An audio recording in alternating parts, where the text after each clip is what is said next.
Xavier Duchemin, bonjour.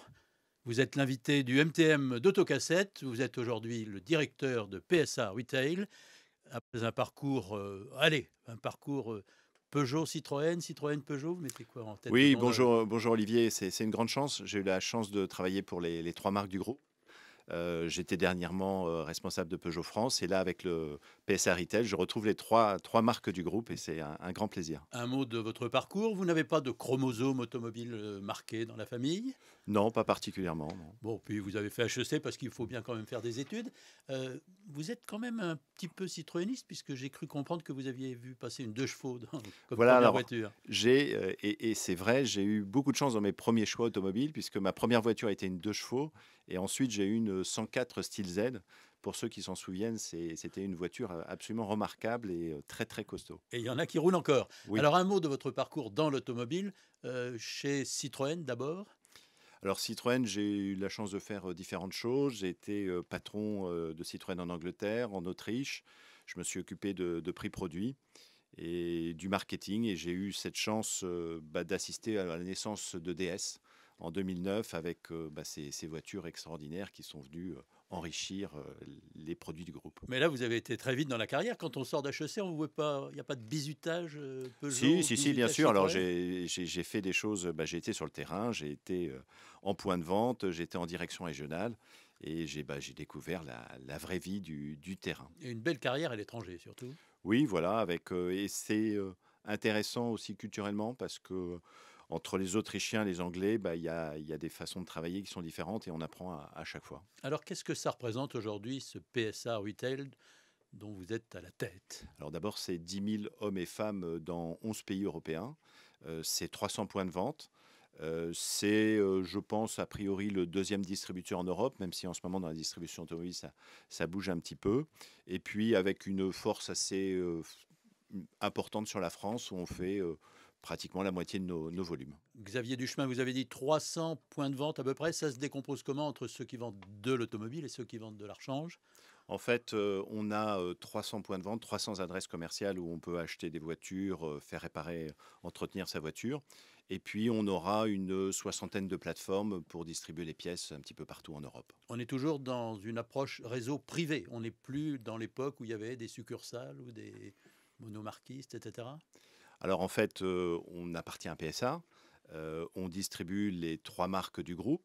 On distribue aussi les solutions de mobilité du groupe qui s'appelle Free to Move. Et on ne s'interdit pas, ici ou là, d'ailleurs, de distribuer d'autres marques automobiles.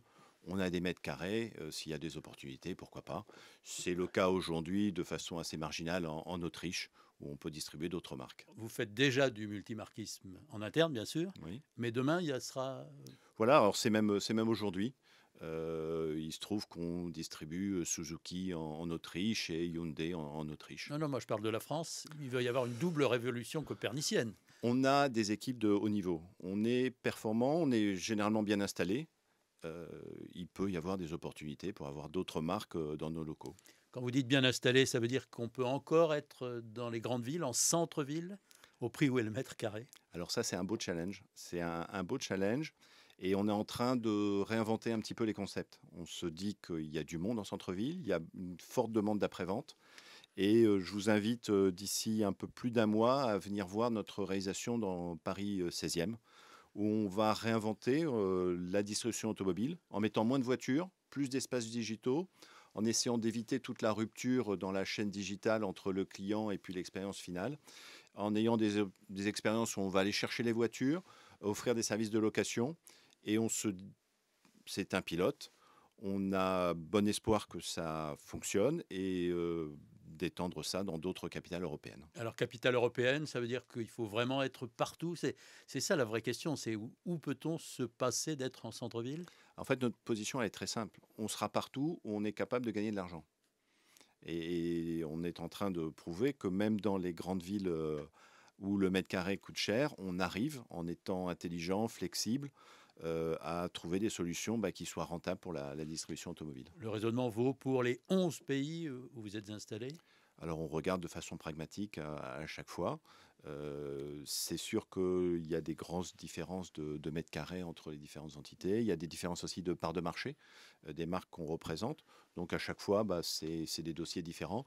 Il y a une approche vraiment pragmatique, il n'y a pas de ligne de conduite, il faut qu'on soit rentable, comme d'ailleurs tous les concessionnaires en Europe cherchent à l'être, hein. Avec quelques gros points d'interrogation. Brexit, ça vous dit quelque chose? Voilà, donc c'est effectivement un sujet. C'est un sujet important pour nous parce qu'on est fortement implanté en Grande-Bretagne. On regarde ça de près. Aujourd'hui, on n'a pas vu d'effet majeur sur la livre Non, mais on n'y est britannique. pas encore.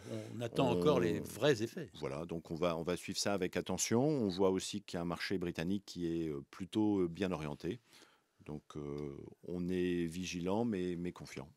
Quand on est un bon PSA retailer, qu'est-ce qu'on vend? Du VN, du VO, un mix des deux? Beaucoup de VN, plus que de VO? Alors on se doit déjà, vis-à-vis des marques qu'on représente, d'être excellent et d'avoir une bonne performance commerciale. On a la chance de représenter des marques fantastiques avec de nouveaux produits et on se challenge, on veut être au moins aussi bon que les concessionnaires indépendants. Et après, il faut vendre tous les produits, mais un peu plus. C'est-à-dire que bien sûr, vous devez réparer les voitures, mais si vous pouvez faire des services de location, c'est bien. Si vous pouvez vendre de l'assurance, c'est encore mieux. Si vous êtes bon en financement, c'est très bien. Et puis, il y a beaucoup de produits accessoires, annexes, qui sont importants pour nous. Et bien sûr, les pièces, avec toute notre base logistique qui est très forte. Ça veut dire que vos distributeurs, ils ont dû faire une sacrée évolution ces dernières années. Oui, on a changé beaucoup de choses. Vous leur tenez la main? Sur nos affaires propres, vous voulez dire Non, ou... pour les accompagner dans cette mutation. Alors bien sûr, déjà on s'occupe de nos affaires et il y a l'aspect numéro un, c'est les 10 000 hommes et femmes qui travaillent pour PSA Retail.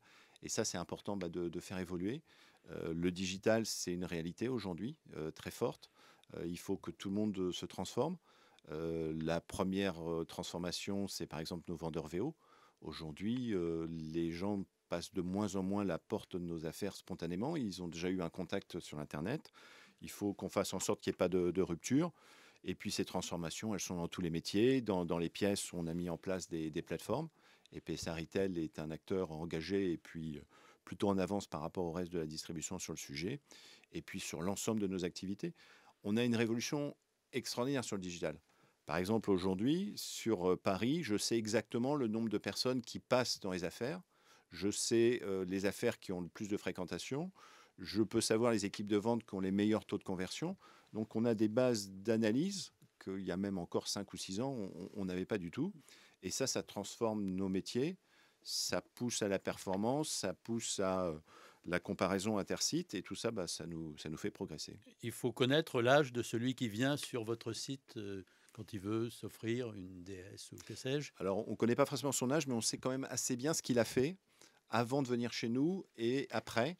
Et tout le savoir-faire, c'est de le garder et puis de lui faire des offres au bon moment. Et c'est effectivement un vrai savoir-faire. Clairement, sur ce domaine, on est en train de se renforcer, de faire venir des talents. On a la chance d'avoir un environnement de start-up autour du groupe PSA et puis qui sont capables de travailler avec nous sur le sujet. Et c'est effectivement assez passionnant. Avec les algorithmes des temps modernes? Exactement, hein, des algorithmes et puis des nouvelles relations de clientèle. Par exemple, aujourd'hui, c'est assez simple quand un client est à l'atelier. Traditionnellement, si il était venu pour du freinage et qu'on découvrait qu'il y avait quelque chose sur le pot d'échappement, on appelait, la personne au téléphone essayait d'expliquer. Aujourd'hui, on a la capacité d'envoyer une vidéo où on a filmé la pièce qui est défectueuse et ainsi on est dans une relation transparente et de confiance avec le client. Tout ça, c'est le digital, les nouvelles technologies qui nous permettent de faire ça. Et tout PSA Retail le tweet allègrement? Alors on le fait, je pense qu'on est encore perfectible.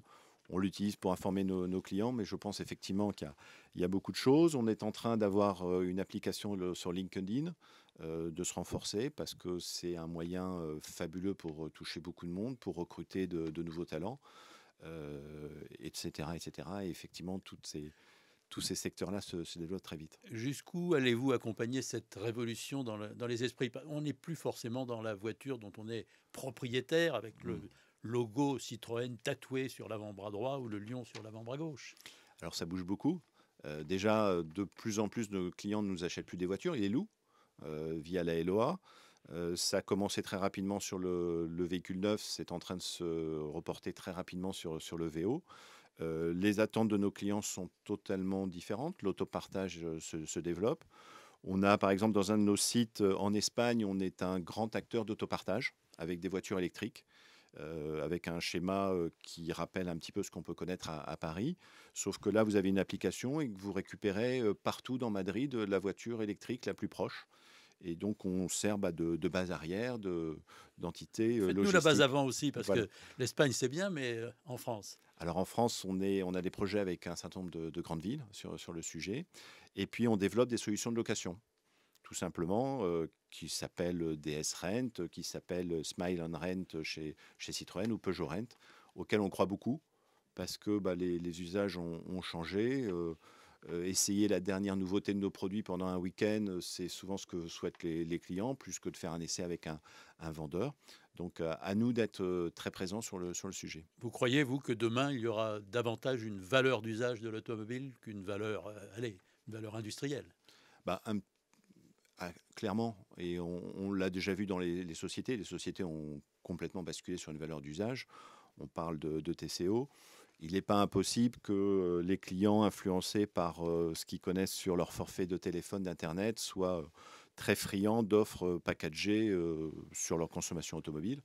À nous de nous adapter et d'aller très vite. Mais c'est déjà le cas, hein. Il y a déjà 40% de clients qui nous prennent des voitures avec de la location plus que de l'achat, hein. On achètera encore demain des voitures ou bien ça sera vraiment à la loterie? Allez. Je pense que ça va très vite devenir une minorité de nos acheteurs, de nos clients qui seront acheteurs de leur véhicule. Ouais. Je voudrais vous entendre à nouveau sur le multimarquisme. Comment s'opère cette révolution dans les esprits de ces 10 000 collaborateurs qui sont les vôtres? Écoutez, on est un acteur performant de la distribution, on a des opportunités. S'il y a des gens qui pensent qu'on est les meilleurs représentants pour eux dans des villes, à nous de les convaincre. Ça rationalise nos implantations dans les villes. Et puis, disons-le clairement, on apprend aussi beaucoup de choses en distribuant d'autres marques. On n'est pas les seuls à détenir toutes les réalités et toutes les bonnes choses de la distribution automobile. C'est pas mal de temps en temps d'être humble et de regarder comment d'autres font pour commercialiser leurs véhicules. C'est quoi le modèle? C'est ce qu'on appelle le modèle Porsche? Ça peut être une des pistes. Déjà, soyons très bons dans notre métier et très bons avec les 3 marques du groupe. Après, effectivement, quand il y a des opportunités, on est ouvert. On a des discussions suivies avec un certain nombre de constructeurs qui aimeraient bien être représentés où nous sommes présents. Et vous en trouverez? Vous en trouvez? Ah, on en trouve. Et puis, je pense que dans les prochains mois, il va se passer des choses. Ouais. Xavier Duchemin, vous êtes à la tête de PSA Retail depuis le 1er janvier. On voudrait Mm. savoir quel type de manager vous êtes. Il y en a qui sont à la poigne, qui sont au sentiment, d'autres dans l'affectif. Vous êtes de quel côté? Moi, et j'ai la chance de retrouver des équipes qui sont comme ça, c'est que ce qui nous intéresse, c'est la performance. C'est la performance globale, tous ensemble. Et puis, je crois beaucoup à la co-intelligence. C'est-à-dire qu'on a la chance, avec 10 000 personnes, d'avoir des experts métiers absolument remarquables. Le travail qui est le mien, c'est simplement de faire en sorte que les meilleurs hommes et femmes soient à meilleure place. C'est vraiment ce que je souhaite. Donc ça se passe par du dialogue, de la connaissance et passer beaucoup de temps dans les points de vente. Je viens de passer un week-end fabuleux là en France parce que c'était les portes ouvertes. J'ai dû visiter une quinzaine d'affaires et c'est là que vous comprenez tout, quoi. Vous comprenez nos faiblesses, vous voyez des gens absolument fabuleux et c'est là-dessus que se construisent les réussites. Xavier Duchemin, merci d'être venu pour ce MTM d'Autocassette. Merci beaucoup.